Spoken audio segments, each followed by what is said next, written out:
In this video I'm going to be showing you guys how you can download the Reddit videos inside your laptop or computer or whatever. You can do the same steps on your phone, you just need to use the web version. Okay, so after you open your Reddit, you then want to select the video that you want to download. So for example, if you want to select, for example, this video, as you can see, this one, you need to click on share and you need to click on copy link.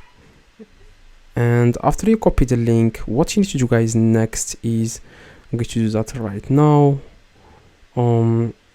As you can see, copy link, copied, so it's copied.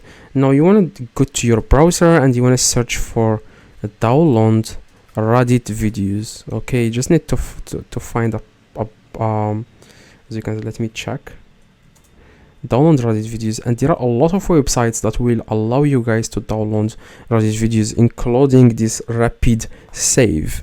And then you want to click down, I'm sorry, so I'm going to get the link again, copy link.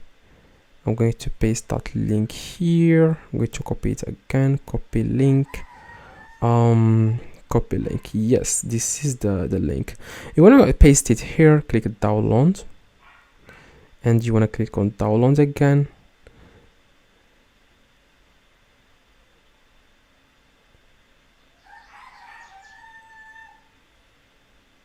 And that's it, guys. You just need to click on download and this specific video will be downloaded to your laptop or PC. If you want to download another video, you can do the same steps. For example, this one. I'm going to find another video, this one, for example. Like I said, share, copy link, and you want to go back, paste that link here, click download HD video, and this video will be downloading. As you can see, this is the video. Oh, Wendy. So I hope, guys, this video helped. If it does, leave a like, subscribe, let me know in the comments if this works. See you guys next video.